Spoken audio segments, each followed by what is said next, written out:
I'm having my lunch break, so I decided to talk a little bit about my putting technique and my reasoning behind the putting technique. I used to do a full body like push putt, but you need a lot of there's a lot of different variables when you're doing a push putt. You need to have your feet in a certain way, you need to have your body in a certain way, and you need to get the timing and the rocking motion in perfect sync. So when I reinvented my putting technique, I was thinking, what is the easiest way to do this? And that's the reason behind it. Like, I don't want to have a hassle when I'm going for a putt. For example, yesterday when we were on the course, my putting was really good because I didn't stress it. I didn't have time to stress it. Like, my marker is down here, and the position is really easy. You just line yourself with the basket, and it's mostly wrist movement and timing. So my putting is technically this. So while I'm bringing my arm up, I'm timing my extension of my wrist. That's about it.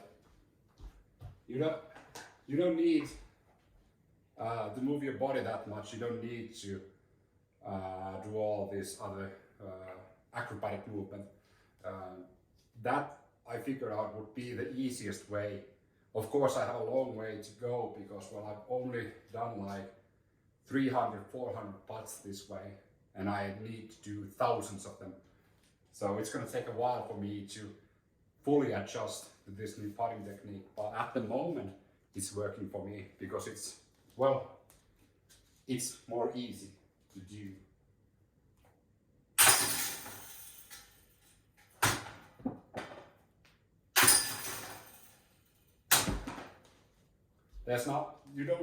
Especially if you understand the wrist movement, you don't need to use that much momentum, that much force.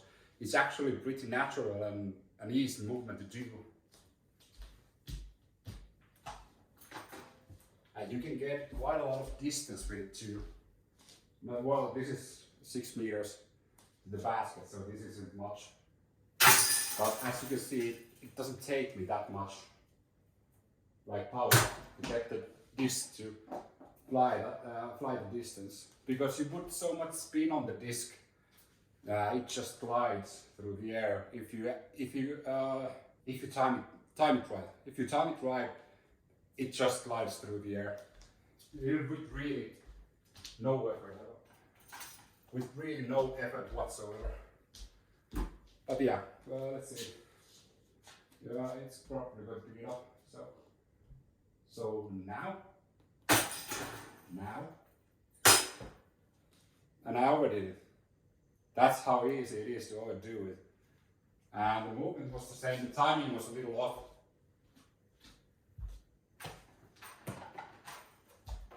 And if you want to, if there's more wind, you don't have to lay it up like that, high up in the air. You can put it more straight forwards too. But then you need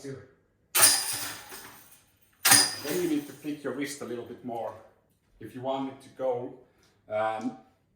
lower and more straight, you need to just increase the flicking movement of your wrist.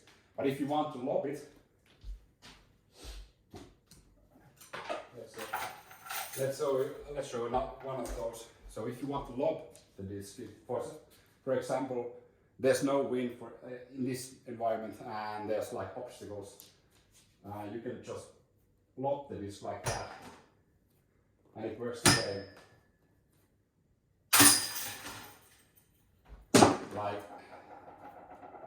That's a fun way to putt, but I think somewhere in the middle of those two is the perfect one.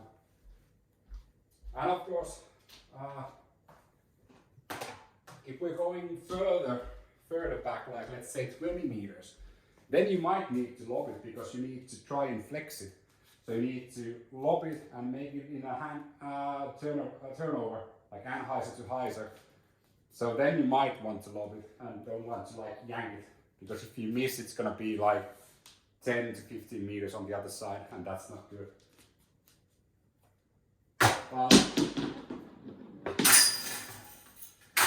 think it's important every time you change something in your throwing style, you need to give it time. Even though I've done hundreds of putts already, it's not perfect. I need to do thousands of putts to master the putting technique.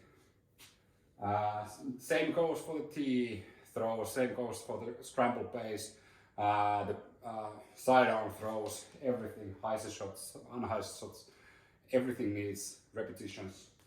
You are not born a master. Of course, there's like that 1% that immediately gets the thing and it's just perfect for them. But majority of us aren't like that. So we need to buckle up and practice, as you can see. See you guys later. Normally I don't get company on my jogs or any sports I do, like other than disc golf. But now I got my wife to come and run with me. So the idea is to walk 100 meters, run 100 meters, walk 100 meters, run 100 meters. Your typical interval running training, because that's the best way to lose weight. I don't care what anybody else says, they are wrong. But it's shit. But it's shit, yeah, it's not fun. So before, I'm not just like throwing disc golfs and making videos all day. I do a lot of other stuff. For example, I just ended my workout and I got this clock ticking noise in my head. I'm gonna show you. Actually, I recorded what it sounded like. Something like this.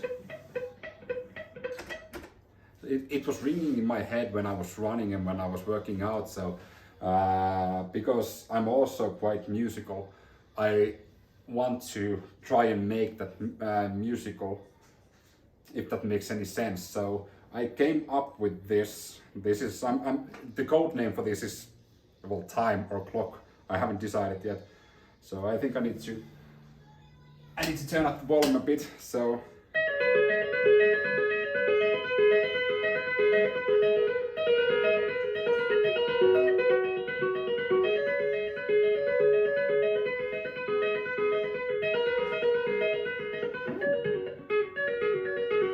something like that, and it implements the same thing as you heard earlier. It's the like clock ticking noise, but I'm never satisfied with just like that. Many people would be like, okay, that's cool, let's use that.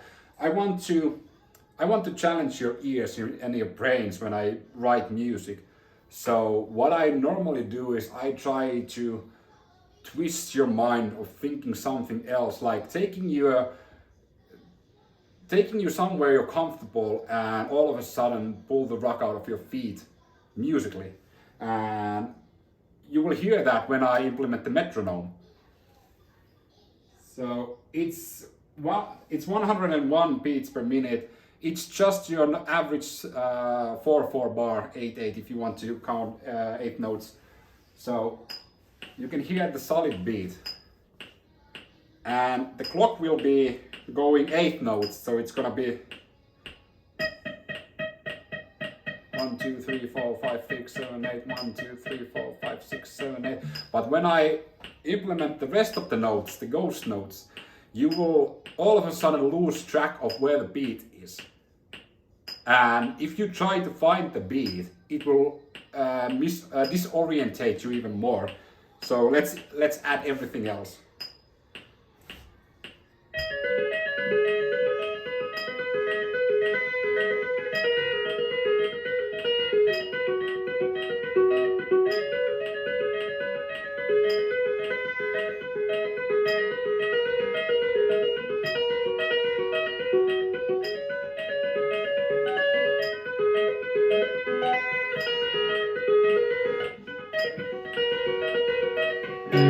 But yeah, that's like what I do also throughout my time. Because my ADHD, I get all these ideas and riffs and such, and I need to somehow record or write them down, or else I forgot how they went. So this is gonna be something in the future maybe. Well, I think I'm gonna head to the shower and we're gonna film one thing and then we're gonna head to the throwing range. See you there. We are rolling. So we're doing a little throwing practice and trying to get my wife's timing a little better. And the steps. And the steps.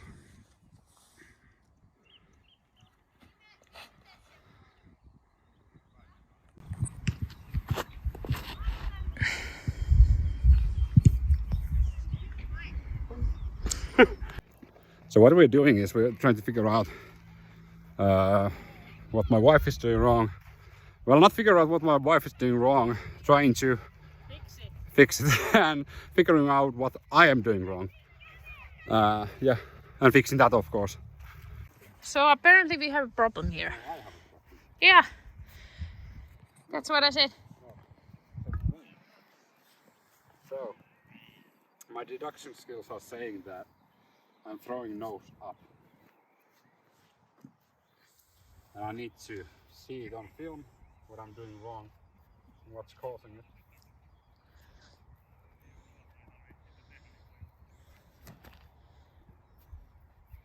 Well, that was a nose up. No, it wasn't. But that was a bad throw still. There was no follow through, I was only focusing on... Not throwing nose up. Yeah. Let's take another one. Let's take this one.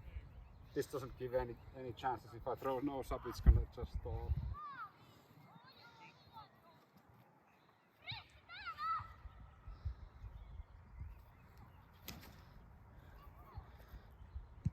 Like that. Yep, That was nose up. it was. So no fucking idea. I need to check the film back and see what's going on. And as my wife said, it's not actually in every shot. It's like really inconsistent which shots are nose up. But yeah. So my wife tried to slither away again of the 100 putt challenge. So we're gonna do it now. I didn't give her the chance to make excuses. So 100, first 100 putts win. You know the drill. So yeah, I threw worse than with 10 discs than I did with 8, but he's leading by 5, and that's not been like too much of a difference. So round 10 over, and I'm leading by 11. I have 78 and my wife has 67. This might be the time. This might be the time I win. Let's hope I don't fuck it up. So, it finally happened. I won. I fucking won. Although we were jogging and I like exhausted my wife with exercise and throwing practice and shit. So I will make excuses for my wife, but she fucking lost. She was shit. You forgot to tell that you were shit too. I was bad too. Well, no, I did my own record, I think. No, you didn't. Well, we'll see when we count the percentage, but it was a really good run for me. I got a lot of 8s. I got a couple of bad like rounds, but overall I was good. But yeah, I won fair and square first time, and this is the start of my win streak. So see you guys. So a little bit of an update. My wife normally throws over 70. But always. But now 67%. I didn't have coffee. She was shit. Yes, I was. 73 is still above 70, so this is like... but it's not your best. No, it wasn't my best, but I had a great start, like 8, 7, 8, 8, 10, 7. Then I got And then you screwed up, and then shit happened. And... But this was... I won. Who fucking cares?